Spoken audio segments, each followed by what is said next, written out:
আসসালামু আলাইকুম রহমতুল্লাহি ওয়াবারাকাতুহু। যারা খুব বেশি ঋণগ্রস্ততার মধ্যে আছেন, সাত সালামের আমল একটি আজকের এই ভিডিও থেকে সর্বশেষ চিকিৎসা হিসাবে শিখে যান। সালাতুল হাজত 2 রাকাত নামাজ আদায় করার পরে কিভাবে আমলটা করবেন প্র্যাকটিক্যালি দেখাই দিব ইনশাআল্লাহ। আপনি যদি কোটি কোটি টাকার ঋণে আক্রান্ত থাকেন, এত পরিমাণ ঋণ যদি আপনার হয়ে থাকে যে আপনি ঘর বাড়ি থেকে বের হতে পারতেছেন না, মাসের শুরুতেও ঋণ, মাসের মাঝখানেও ঋণ, মাস শেষ হলে টাকা পয়সা আসে, আবারও আপনি ঋণগ্রস্ততার মধ্যে পড়ে গিয়ে থাকেন।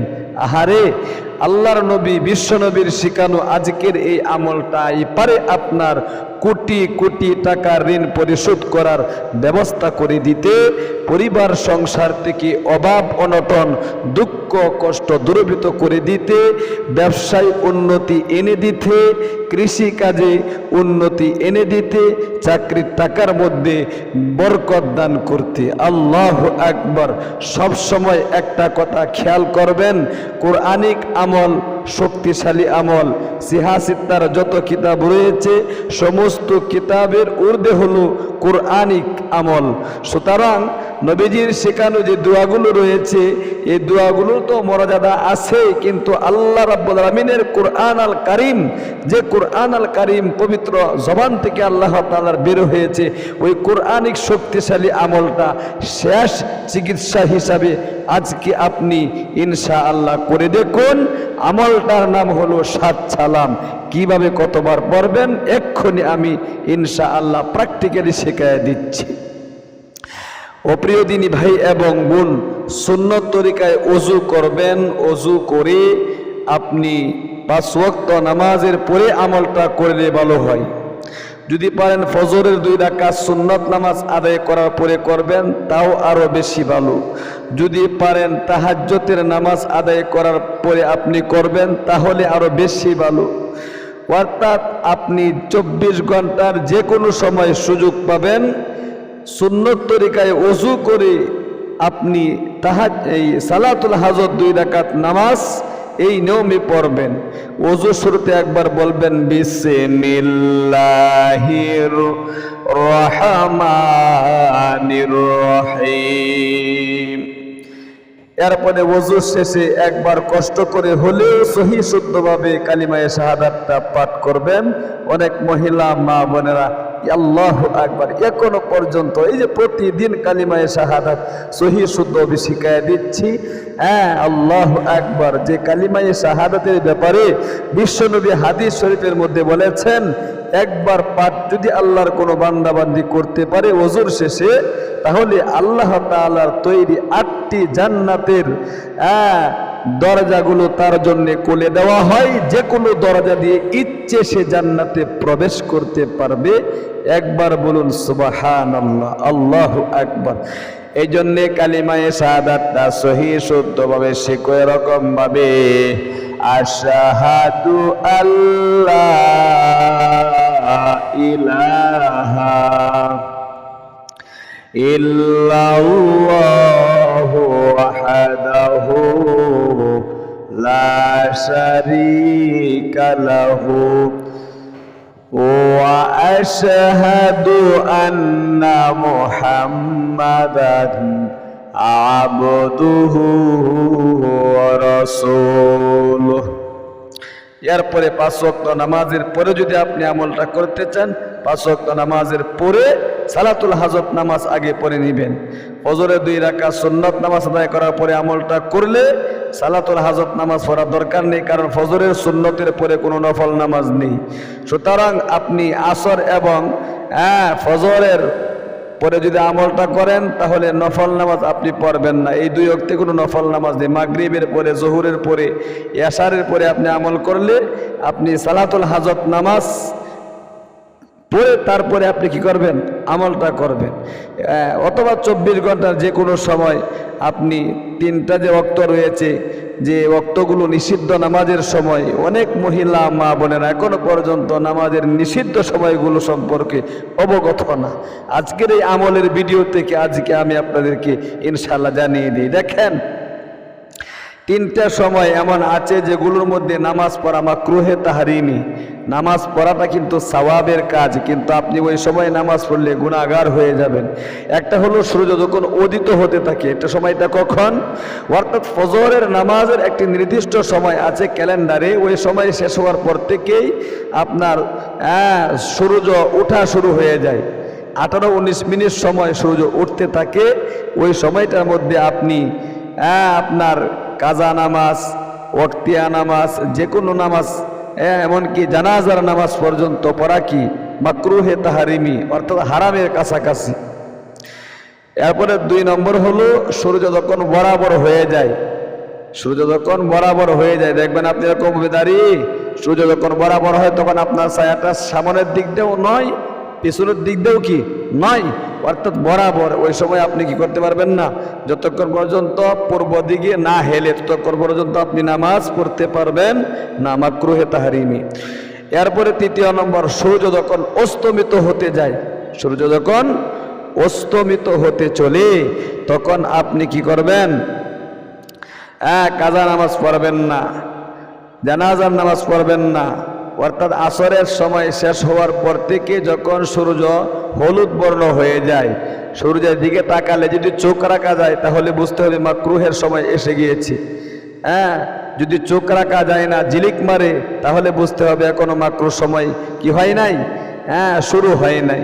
এই 3টা ওয়াক্তে আপনি কি নামাজ পড়া, যে কোনো নামাজ, কাজা নামাজ হোক, ওয়াক্তিয়া নামাজ হোক, ইনশাআল্লাহ অবশ্যই পড়তে পারবেন না, গুনাহগার হয়ে যাবেন। আশা করি 3টা ওয়াক্ত বুঝতে পেরেছেন। এবার আসুন মূল সময় আমরা যাই, আমরা কখন পড়ব। এই 3টা ওয়াক্ত বাদ দিয়ে 24 ঘন্টার যে কোনো সময় ইনশাআল্লাহ আমরা এই সুন্নত তরিকায় ওযু করে কিবলামুখী হয়ে দাঁড়িয়ে যাব। দাঁড়িয়ে আমরা বাংলাতে নিয়ত করব, এই যেরকম হয়ে খুব মনোযোগ দিয়ে শিখুন। আমি স্টেপ বাই স্টেপ 7 চালামের আমলটা কীভাবে করবেন, কোটি কোটি টাকা ঋণ পরিশোধ করতে ইনশাআল্লাহ দেখায় দিচ্ছি। আমি সালাতুল হাজত 2 রাকাত নামাজ কিবলামুখী হয়ে আদায় করার নিয়ত করছি। আল্লাহু আকবার। সুবহানাকাল্লাহুম্মা বিহামদিকা ওয়া তাবারাকা ইসমুকা ওয়া তাআলা জাদ্দুকা ওয়া লা ইলাহা গায়রুক। এরপরে আউযু বিল্লাহি মিনাশ শাইতানির রাজীম। বিসমিল্লাহির রহমানির রহিম। আলহামদুলিল্লাহি রাব্বিল আলামিন। আর রহমানির রহিম। মালিকি ইয়াউমিদ্দিন। إياك نعبد وإياك نستعين. اهدنا الصراط المستقيم. صراط الذين أنعمت عليهم غير المغضوب عليهم ولا الضالين. যে কোনো সূরা দিয়ে পড়তে পারেন, আমি যে কোনো এক জায়গা থেকে পড়ায় দেখাচ্ছি। বিসমিল্লাহির রহমানির রহিম। ফালাম্মা আসলামা ওয়া তাল্লাহু লিল জাবিন ওয়া নাদাইনাহু আন ইয়া ইব্রাহিম قد صدقت الرؤيا إنا كذلك نجزي المحسنين. إن هذا لهو البلاء المبين. وفديناه بذبح عظيم. ركوع تلاوة. الله أكبر. سبحان ربي العظيم. سبحان ربي العظيم. سبحان ربي العظيم. سمع الله لمن حمده. ربنا لك الحمد. الله أكبر. سبحان ربي الأعلى. سبحان ربي الأعلى. سبحان ربي الأعلى. الله أكبر. দুই সাজদার মাঝখানে আল্লাহুম্মা গফিরলি ওয়ারহামনি ওয়াহদিনি ওয়াআফিনি ওয়ারযুকনি। আবার দ্বিতীয় সাজদায় আল্লাহু আকবার, সুবহান রাব্বিয়াল আলা, সুবহান রাব্বিয়াল আলা, সুবহান রাব্বিয়াল আলা। এরপরে আল্লাহু আকবার বলে সোজা দাঁড়াবেন। খুব মনোযোগ দিয়ে দেখুন। আলহামদুলিল্লাহি রাব্বিল আলামিন আর রহমানির রহিম মালিকি ইয়াউমিদ্দিন ইয়্যাকা না'বুদু ওয়া ইয়্যাকা নাস্তাঈন ইহদিনাস সিরাতাল মুস্তাকিম صراط الذين أنعمت عليهم غير المغضوب عليهم ولا الضالين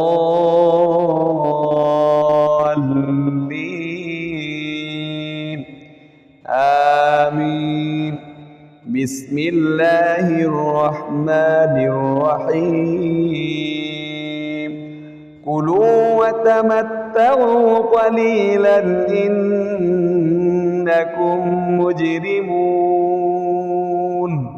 ويل يومئذ للمكذبين وإذا قيل لهم اركعوا لا يركعون ويل يومئذ للمكذبين فبأي حديث بعده يؤمنون এরপরে রুকুতে চলে যাবেন আল্লাহু আকবার সুবহান রাব্বিয়াল আযীম সুবহান রাব্বিয়াল আযীম সুবহান রাব্বিয়াল আযীম রুকু থেকে সামি আল্লাহু লিমান হামিদা রব্বানা লাকাল হামদ এবার প্রথম সাজদায় আল্লাহু আকবার সুবহান রাব্বিয়াল আলা সুবহান রাব্বিয়াল আলা সুবহান রাব্বিয়াল আলা আল্লাহু আকবার বলে দুই সাজদার মাঝখানে আল্লাহুম্মা গফিরলি এতটুকু পর্যন্ত পাঠ করলেও হবে, কোনো সমস্যা নেই। আবার দ্বিতীয় সাজদায় আল্লাহু আকবার সুবহান রাব্বিয়াল আলা সুবহান রাব্বিয়াল আলা সুবহান রাব্বিয়াল আলা আল্লাহু আকবার। দ্বিতীয় সাজদা থেকে উঠে বসে আপনি কি করবেন? তাশাহুদ, দুরূদ শরীফ, দোয়া মাসুরা সহিহ দোয়া পাঠ করবেন, ঠিক আছে? التحيات لله والصلوات والطيبات والسلام عليك أيها النبي ورحمة الله وبركاته السلام علينا وعلى عباد الله الصالحين أشهد أن لا إله إلا الله وأشهد أن محمدا عبده ورسوله اللهم صل على محمد وعلى آل محمد كما صليت على إبراهيم وعلى آل إبراهيم إنك حميد مجيد اللهم بارك على محمد وعلى آل محمد كما باركت على إبراهيم وعلى آل إبراهيم إنك حميد مجيد اللهم إني ظلمت نفسي ظلما كثيرا ولا يغفر الذنوب إلا أنت فاغفر لي مغفرة من عندك وارحمني إنك أنت الغفور الرحيم আসসালামু আলাইকুম ওয়া রাহমাতুল্লাহ আসসালামু আলাইকুম ওয়া রাহমাতুল্লাহ আস্তাগফিরুল্লাহ আস্তাগফিরুল্লাহ আস্তাগফিরুল্লাহ। এই নিয়মে আপনি সালাতুল হাজত 2 রাকাত নামাজ যে কোনো ছোট ছোট সূরা দিয়ে আপনি পড়ে কিবলামুখী হয়ে বসে মনে মনে কোটি কোটি টাকার ঋণ যে আপনার গ্রস্ত হয়ে রয়েছে, কোটি টাকার ঋণে যে আপনি আক্রান্ত হয়ে রয়েছেন, সুতরাং এই কোটি টাকার ঋণের কথাগুলো অন্তরে জাগিয়ে আপনি নবীজির এই শিখানো দুরূদ শরীফটা 11 বার পাঠ করবেন। এরপরে 7 চালাম প্রত্যেকটা 7 বার করে পাঠ করতে হবে। 5 থেকে 10 মিনিটের আমল ইনশাআল্লাহ শিখুন।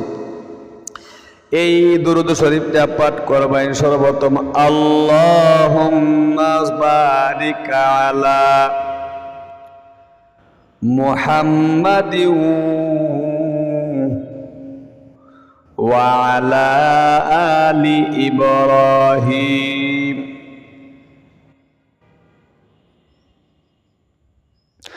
اللهم بارك على محمد وعلى آل إبراهيم। মনোযোগ দিয়ে শিখুন। সিয়াসিতার কিতাব থেকে দুরূদ কিন্তু আমি মুতালা করে বের করে দিয়েছি। অনেকে বলে দুরূদের নামই তো শুনি না, না এটাও একটা দুরূদ, খুব মনোযোগ দিয়ে শিখুন। আল্লাহুম্মা বারিক আলা মুহাম্মাদিন ওয়া আলা আলি ইব্রাহিম আল্লাহুম্মা বারিক আলা মুহাম্মাদিন ওয়া আলা আলি ইব্রাহিম। এরপরে আপনি 7 চালামের আমল করবেন তাসবিহ হাতে নিয়ে, অথবা আঙ্গুলের করে এখান থেকে শুরু করবেন 1 2 3 4 5 6 7 এ পর্যন্ত আসলে শেষ হবে। ঠিক আছে, আপনি এখান থেকে শুরু করবেন 7 চালাম। কোরআনে কারিমের 7 চালাম কাকে বলে আগে শুনুন। 7 চালাম, একটা সালাম ইয়াসিন সূরার মধ্যে, আরেকটা সালাম ইয়াসিন সূরা পরবর্তী সূরা, এর মধ্যে 4টি সালাম রয়েছে। কয়টি? 4টি সালাম রয়েছে। এরপরে আরেকটি সালাম রয়েছে সূরা জুমারের মধ্যে, আরেকটি সালাম রয়েছে আপনার 30 নম্বর পারা সূরা কদরের শেষ আয়াত। আল্লাহু আকবার। 7 চালাম পাঠ করলে শুধু ঋণ পরিশোধ কেন, 7 চালামের মাধ্যমে আপনি আপনার শত্রুকেও ধ্বংস করতে পারবেন। আপনার যদি অনেক শত্রু থাকে, আপনি যদি অনেক বড় রোগে আক্রান্তও থাকেন, সমস্ত ডাক্তাররা সিলিন্ডার করেছে, আপনাকে চিকিৎসা করে ভালো করতে পারে না, ইয়াকিন বিশ্বাস নিয়ে আপনি 7 চালাম পরে আপনি পানিতে ফু দিয়ে কান মুহূর্তে শেফায়ে কামেলা আজলা দায়েমা আপনি হয়ে যাবেন। আল্লাহু আকবার কাবীরা। ও প্রিয় দিনী মহিলা, মা ও ভাই, খুব মনোযোগ দিয়ে শেখো 7 চালামের আমল। এরকম ভাবে তুমি ইয়াসিন সূরা 7 চালামটা সিরিয়াল অনুযায়ী এখান থেকে শুরু করবা। সালামু কাওলাম মির রাব্বির রহিম। আমি উচ্চারণটা শুধু সহি শুদ্ধ করে শিখিয়ে দিচ্ছি, আপনারা 7 বার করে করে এক একটা পড়বেন। ঠিক আছে, আমি 3 বার করে করে পাঠ করিয়ে দিচ্ছি। সালামু কাওলাম মির রাব্বির রহিম। সালামু কাওলাম মির রাব্বির রহিম। এরপরে সালামুন আলা নূহিন ফিল আলামিন। বলেন সালামুন আলা নূহিন ফিল আলামিন। সালামুন আলা নূহিন ফিল আলামিন। এরপরে সালামুন আলা ইব্রাহিম। সালামুন আলা ইব্রাহিম। বলেন কষ্ট করে, একটু সহি শুদ্ধ উচ্চারণে শিখুন। সালামুন আলা ইব্রাহিম। 3 নম্বর সালাম কিন্তু এটা। 4 নম্বর সালামুন আলা মুসা ওয়া হারুন। সালামুন আলা মুসা ওয়া হারুন। সালামুন আলা মুসা ওয়া হারুন। সালামুন আলা ইলিয়াসিন। সালামুন আলা ইলিয়াসিন। সালামুন আলা ইলিয়াসিন। বলেন কষ্ট করে হলেও বলেন। এটা হলো 5ম নম্বর সালাম। এরপরে 6ম নম্বর সালাম হলো সালামুন আলাইকুম তিবতুম ফাদখুলুহা খালিদিন। সালামুন আলাইকুম তিবতুম ফাদখুলুহা খালিদিন। সালামুন আলাইকুম তিবতুম ফাদখুলুহা খালিদিন। 7ম নম্বর সালাম, ওটা 7 চালাম। 7ম নম্বর সালাম হলো সালামুন হিয়া। বলেন হাত্তা মাতলাইল ফাজর। সালামুন হিয়া হাত্তা মাতলাইল ফাজর। সালামুন হিয়া হাত্তা মাতলাইল ফাজর। কোরআনিক শক্তিশালী আমল, সবকিছু বৃথা যেতে পারে, আল্লাহ তাআলার নিকট আপনার আমার অস্তিত্ব নিঃস্ব হয়ে যেতে পারে। কোরআনের অস্তিত্ব নিঃস্ব হতে পারে না। তিনার যেমন দাম তার কোরআনের সেই দাম। সুতরাং কোরআনিক আমলটা আজকে ইনশাল্লাহ শিখাই দিলাম, একদম বিশ্বাস অন্তরে জাগিয়ে আমলটা করতে হবে। এরপরে বিশ্বাস নিয়ে আপনি দোয়ার মাধ্যমে বলবেন, আল্লাহ 7 চালামের আমল করেছি, আহারে কোটি কোটি টাকার ঋণগ্রস্ততার মধ্যে পড়ে আছি, তুমি যদি আমার এই আমলের উসিলায় আল্লাহ ইচ্ছা করলে সব কিছু করতে পারে, তুমি যদি আমার এই আমলের উসিলায় ঋণ থেকে আমাকে মুক্তি দান করতা, তুমি ছাড়া তো আমার আর কেউ নাই, কার কাছে যাবো, কার কাছে বলবো, এরকমের মনের আশা আকাঙ্ক্ষাগুলো আপনি একটা একটা করে আপনার যত চাওয়া পাওয়া আছে বলবেন ইনশাআল্লাহ। আর একটা আবদার করে ইনশাআল্লাহ আমি আপনাদের থেকে বিদায় নিব। প্রতিদিনই বলে থাকি ভিডিওর শেষে, আমাদের একটা মসজিদের নির্মাণ কাজ চলছে অনেক দিন ধরে, এখন টাকার জন্য বন্ধ হয়ে আছে। আল্লাহর কোনো দয়াবান বান্দা বান্দি যদি এমন থাকেন, প্রবাসী হন অথবা বাংলাদেশি হন,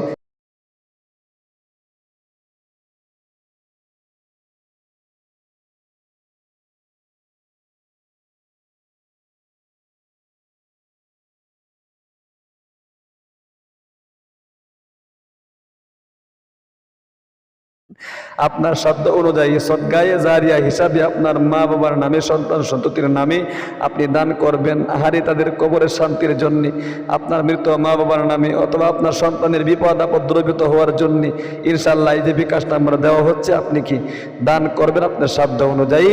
এই আবদার রেখে আজ আমি আপনাদের সম্মুখ থেকে বিদায় নিচ্ছি। আমাদের ইসলামিক চ্যানেলে যুক্ত থাকুন, আপনাদের সুস্বাস্থ্য কামনা করি। আসসালামু আলাইকুম রহমতুল্লাহি ওয়া বারাকাতুহু।